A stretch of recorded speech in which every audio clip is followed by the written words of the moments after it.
या कुछ लोग नहीं जानते हैं। संगठन में आप लोग जुड़े हैं, संगठन के सिपाही हैं, इसलिए थोड़ा ज़्यादा समय न लेके थोड़ा जो है संगठन के बारे में बताएंगे। यह संगठन पहले रजिस्टर्ड नहीं था। जब रजिस्टर्ड नहीं था तब भी यह संगठन ज़िले में काम कर रहा था। हम लोग उसमें काम किए हैं। ये 8 अगस्त 2008 को रजिस्टर्ड हुआ। इसी उपलक्ष्य में हम लोग हर साल स्थापना दिवस के रूप में ज़िले पे मनाते थे। अगले वर्ष सुल्तानपुर सीताकुंड घाट पे यह कार्यक्रम चल रहा था। हमें बोलने का मौका मिला। हमने प्रस्ताव रखा कि अगले वर्ष यह कार्यक्रम हर जिला पे तो होता ही है, लेकिन तहसील और ब्लॉक पे हर जगह ये कार्यक्रम होना चाहिए। उस पर केंद्रीय कमेटी संज्ञान लिया और इस वर्ष ब्लॉक और तहसील हर जगह जगह जो है ये कार्यक्रम मनाया जा रहा है आज की डेट में। और बहुत कहीं कहीं तकलीफ़ होती है, कहीं कहीं तकलीफ़ होती है। हम लोग जिनके नाम से संगठन रखे हैं, संगठन का नाम है हमारा महापद्मानंद वेलफेयर ऑर्गेनाइजेशन, 60 में MWO है। ऐसे नहीं राजा थे। 7 पीढ़ी उनकी अगर हिंदुस्तान पे राज्य किए हैं तो ऐसे नहीं थे। उनके पास बहुत दिमाग था, उनके हाथ में ताकत थी और वो ऐसा करते थे, ऐसा नहीं करते थे। लेकिन हमारे समाज में कितना भी पढ़ लिख लें कुछ लोग, कितना भी आगे निकल जाएं, लेकिन आज भी मानसिक तौर से वो अपने आप को राजा नहीं मानते हैं। अपने आप को वो जो है इस सामूहिक व्यवस्था से ऊपर नहीं जा पा रहे हैं। ये कहीं ना कहीं पीड़ा रहती है। हम लोग आज 2500 साल से समाज में काम कर रहे हैं, लेकिन कभी कभी तकलीफ़ बढ़ जाती है। अगर ये कभी अंबेडकर जयंती मनाई जाती है तो एक सज्ञान लड़की जिसकी शादी तय होती है वो भी ट्रैक्टर पे लद करके सुल्तानपुर ज़िले में जाके अपना गौरव बढ़ाती है, अपने समाज का गौरव बढ़ाती है, मान सम्मान बढ़ाती है। लेकिन हम लोग खुद स्वयं नहीं निकल के आ पाते हैं घर से। ये जो व्यवस्था बनाई गई है, ये व्यवस्था इसलिए नहीं बनाई गई कि हम लोग इकट्ठा होकर भाषण दें। हम लोग अपनी ताकत दिखाएं।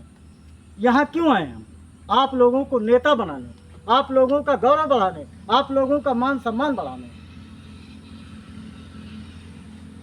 तो ये ऐसा नहीं कि हम किसी एक के ऊपर कह रहे हैं, हम पूरे समाज के ऊपर कह रहे हैं। क्योंकि हमारा समाज दूसरे के दरवाजे पर जाके क्या क्या का नहीं कर लेता है, अपनी क्या क्या नहीं करता है और करता था, आज भी कर रहा है। उसमें से कुछ लोग पढ़े लिखे हो गए, कुछ लोग आगे निकल गए, वो पीछे नहीं देख रहे हैं। मेरे भाई देखो अपनी कमाई से अगर 10 पैसा तुम्हारा जा रहा है समाज के नाम पे, और जो भाई तुम्हारा नहीं चल पा रहा है उसको अगर चलाने के लिए काम करोगे तो आपका जो है कमाई और आपका समाज सार्थक हो जाएगा कि हाँ हम कुछ कमाए, कुछ बनाए। हम एक पैसे नहीं कमाते हैं, लेकिन अगर हमारा लड़का 100 रुपये दिया, उसमें से हम अगर 10-20 हम समाज के पीछे खर्चा कर दिए तो समझ लीजिए हम बहुत बड़ा काम कर रहे हैं।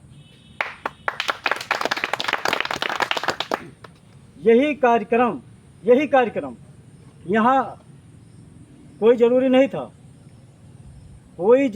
था। एक भाई के दरवाजे पर बैठ जाते आप लोग, एक भाई के दरवाजे पे वहीं 4 ठीक खाट डाल के वहीं बैठ जाते, आराम से बात हो जाती, वहीं एक कार्यक्रम मनाया जाता। कोई ज़रूरत नहीं खर्चा करने की, संख्या दिखा देते, वहीं आपस में बात हो जाती। लेकिन अगर कहीं जाओ तो कम से कम व्यवस्था बना के जाओ, व्यवस्था से जाओ। हम लोग इतनी दूर से 2-3 कार्यक्रम करके उसके बाद में पहुंच रहे हैं, लेकिन यहाँ पहुंचने के बाद तकलीफ़ हो रही है, आज कष्ट हो रहा है। हम जब से यहाँ पे पारा में मीटिंग लगी तब से हम ज़िला छोड़ दिए हैं, सिर्फ इसीलिए कि यह क्षेत्र थोड़ा पीछे है, इसको हम आगे बढ़ाएं, अपने साथ लेके चलें। जब ये आगे बढ़ेगा क्षेत्र, तब जो है जो दबे कुचले हैं वो भी आपके साथ जुड़ जाएंगे। जो लोग गाली देते थे समाज को, आज वो लोग हमारे साथ चलते हैं। क्यों चलते हैं? क्यों चलते हैं? हम लोग कुछ अपनी क्वालिटी दिखा दिए कि आज वही हमारे साथ चलते हैं, हम मदद लेते हैं, मदद देते हैं। आप लोग हौसला बढ़ाइए, आप लोग अपनी ताकत बढ़ाइए। आप लोग से मैं जो है खुश हूँ कि आप लोग इस तरह का कार्यक्रम कराया, पहली बार है। अगली बार मैं देखता हूँ कि कितनी प्रगति होती है इसमें, और प्रगति चाहिए। अगर दोबारा कोई मीटिंग लगे तो प्रगति चाहिए। अगर ज़िले से आपका पदाधिकारी आ रहा है तो आप कम से कम 10 रुपये खर्चा करके एक माला लेके उसके स्वागत में आप लोग गेट पे खड़े रहिए, उसी माला को घुमा के दूसरे भाई के गले में डाल दीजिए। ये आपकी जिम्मेदारी बनती है। आपका सम्मान बढ़ेगा, आपके समाज का सम्मान बढ़ेगा। धन्यवाद भाई संगठन मंत्री जी। हम लोग तो